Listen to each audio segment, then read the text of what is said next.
สบายดีไหมพี่น้องวันนี้มาดูน้องกี้ออนทัวร์เนาะมันพบกับชาแนลน้องกี้ออนทัวร์เที่ยวนอนออนไลน์ความสุขอยู่ที่รอบตัวเราเอาไปเบิ่งชมพาทำชมดูเรือหน่อยนะเรือเรือใหญ่อยู่หน้าเส้นทันนี่มีเรือไหนเรือใหญ่นี่คุณนายเนาะนั่งเรือไปใช่เนาะฮะนั่งเรือเมื่อประเทศลาวว่านั่งเรือไปใช้โอเคไปใช่นู่นเลยไมโครเขามาล่ะ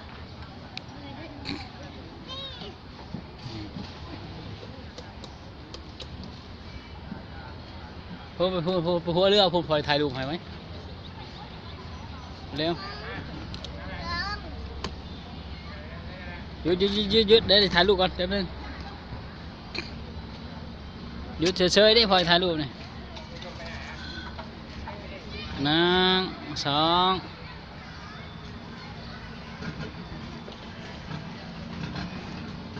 ไก่เกินไปแล้ว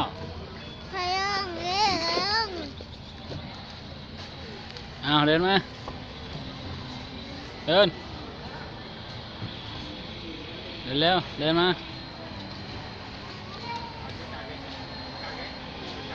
ตอนนี้เราอยู่หน้าเส้นทันเนาะนี่นะเส้นทันมหาชัยจังหวัดสมุทรสาครเนาะ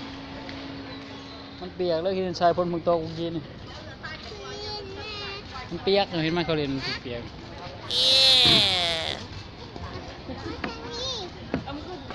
นี่ก็เปียก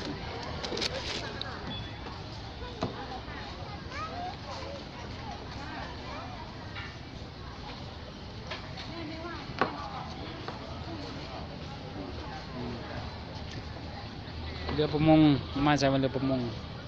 ว้าวเรื่องนกกี่เลี้ยงทิ้งชายกันเร็วเอาเปียกไหมเปียกเปล่า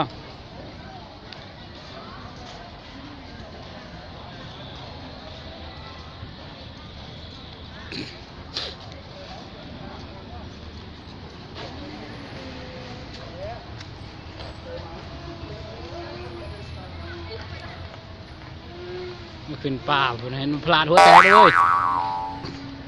เอาดีนะพลาดนะเว้ย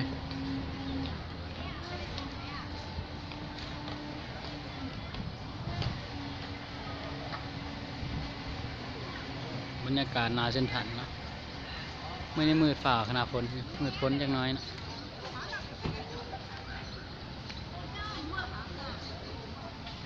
คนหลายอยู่วันอาทิตย์เนาะเบื้องหน้าเส้นทางของมันกี่นอนอยู่ในห้างปลาพอดีเลยเฮ้ยมาเล่นตรงนี้นี่เล่นตรงนี้เปียกไหมเปียกนะเปียกชายเปียกอะ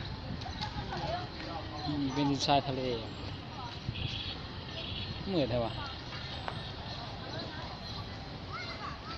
มันเปียกชายเปียกว่ะ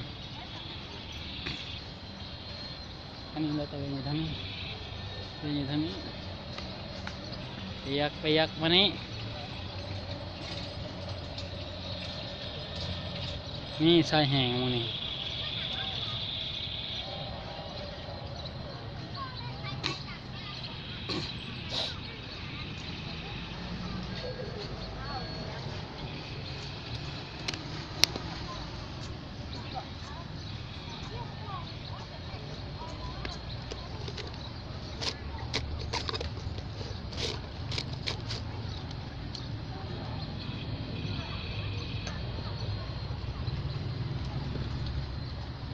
อย่าไปใส่ไปเล่นตรงนั้นนี่เล่นตรงนี้นี่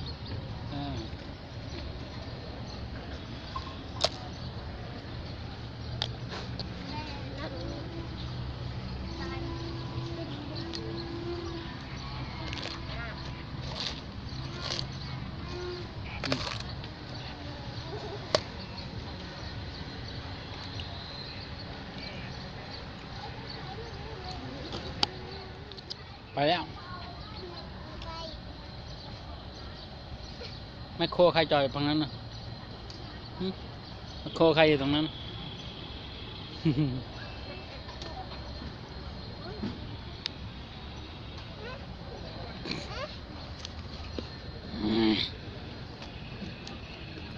ค่าพายกระเป๋า200ใจเปล่า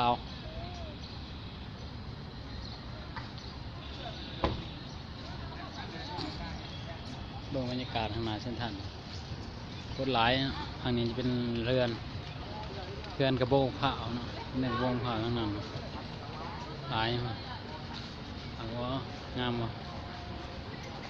พวกเผามีประโยชน์ได้อยู่ประเทศไทยเนาะเห็นเอาในแกงถิ่มแกงชัวมาเนาะนี่นะ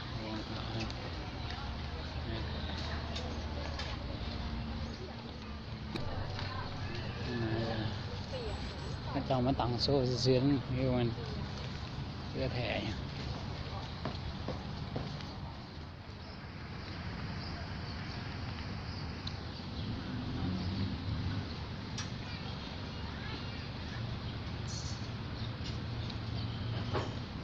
มืดคักแล้วข้างบนทางนี้มืดฝนเนาะโอ้มันมุดหายยังในบันไดนะ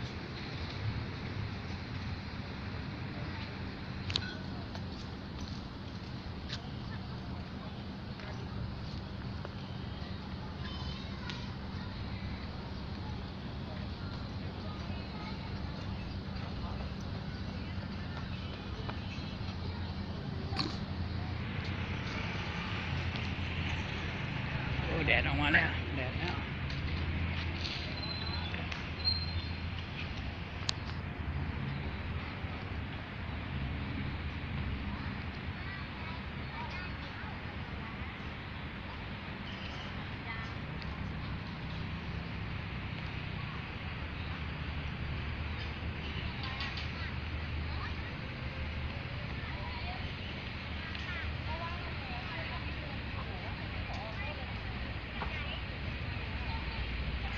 เมืองนาเส้นทางก็กว้างแล้วเนาะโอ้เส้นทางเป็นไงเนาะเอาเมืองเส้นทางก่อนจะท่าเพิ่งกว้างบรรยากาศเอาสิลงมายังไปเลยพอถ่ายคลิปอยู่นี่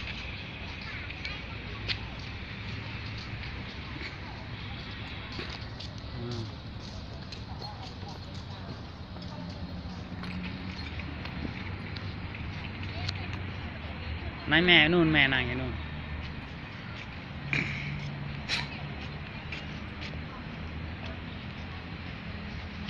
ใส่ชุดนี้เลยตอนนั้นมาตอนนั้นใส่ชุดนี้แล้วสีนี่เลยสีฝาหรือสีนี่ฮะ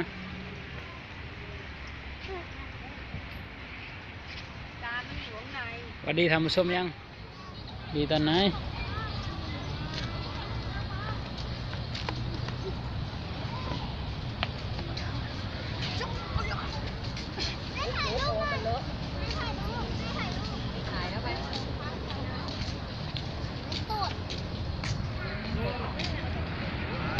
โอ้ใส่มันเปียกนะมาเรียนข้างในนู่นใส่แพงนะเห็นไหมมันบุกหนาเรือไม่ไงนี่อยู่เนาะนี่ลูกปูลูกปลาในเรือเนาะทำสีหลากหลาย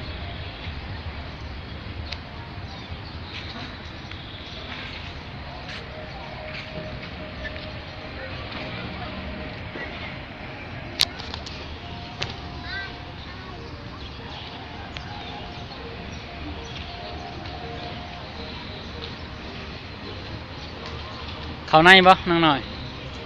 เขาในเส้นทันปะ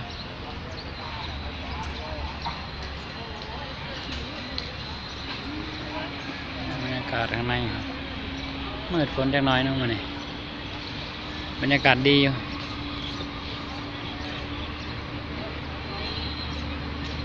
ไปเด้อไปเด้อไปเด้อบายบายสำนีก็น่าทำชมอย่าลืมกดไลค์กดแชร์กด Subscribe น้ำหน่อยเด้อ